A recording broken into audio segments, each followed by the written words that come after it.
मैं उस दिन स्कूल जाने में बहुत देर कर रहा था और मुझे बहुत डर लग रहा था कि मास्टर हमेल डांटेंगे। ऊपर से उस दिन सूरज बहुत अच्छा चमक रहा था। पक्षी पेड़ों पर चहचहा रहे थे और मैदान में प्रशिक्षण कर रहे प्रूशियन सिपाहियों के पीछे खुला आकाश नीला लग रहा था। यह सब कुछ मुझे स्कूल से ज्यादा आकर्षक लग रहा था।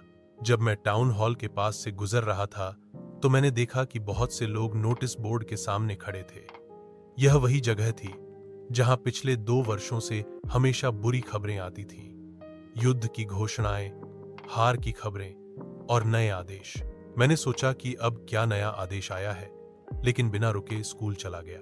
जब मैं स्कूल पहुंचा तो मैंने देखा कि माहौल सामान्य नहीं था।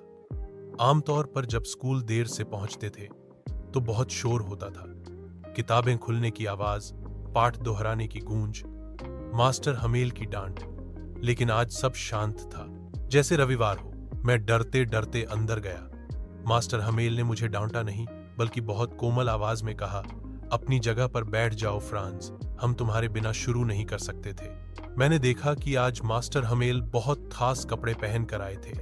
वही हरे कोट, फ्रिल वाली शर्ट और काले रेशमी टोप वाला ड्रेस जो वे कभी निरीक्षण या पुरस्कार समारोहों में पहनते थे।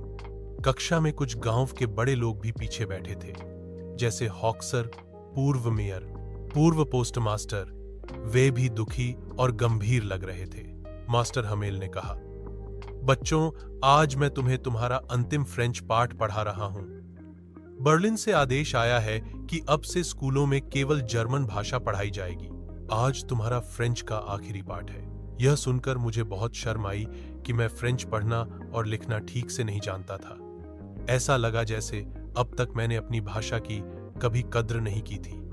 मुझे लगा जैसे अब मेरी जुबान काट दी गई हो।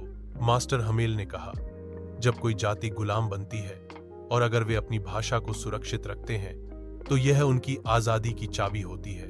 इसके बाद उन्होंने हमें पढ़ाई करवाई, व्याकरण, लेखन और पढ़ाई। उन्होंने बहुत धैर्य से समझाया, मानो वे हमें सब कुछ आज ही सिखा देना चाहते हो। सब बच्चे और बड़े बहुत ध्यान से सुन रहे थे। जब घड़ी ने 12 बजाए और चर्च की प्रार्थना की घंटी बजी, तब मास्टर हमेल बहुत भावुक हो गए। वे बोले भी नहीं सके, वे बहुत भावुक हो गए थे। उन्होंने चौक उठाकर काले बोर्ड पर बड़े बड़े अक्षरों में लिखा, विव ला फ्रांस, फ्रांस जिंदाबाद। फिर उन्होंने सिर घुमाया और इशारे से कहा, कक्षा समाप्त। कहानी से सीख, हमें अपनी भाषा, संस्कृति और स्वतंत्रता की कद्र करनी चाहिए। जब कुछ खोने का डर होता है तभी उसकी असली अहमियत समझ आती है। शिक्षा और मातृभाषा किसी भी देश की असली शक्ति होती है।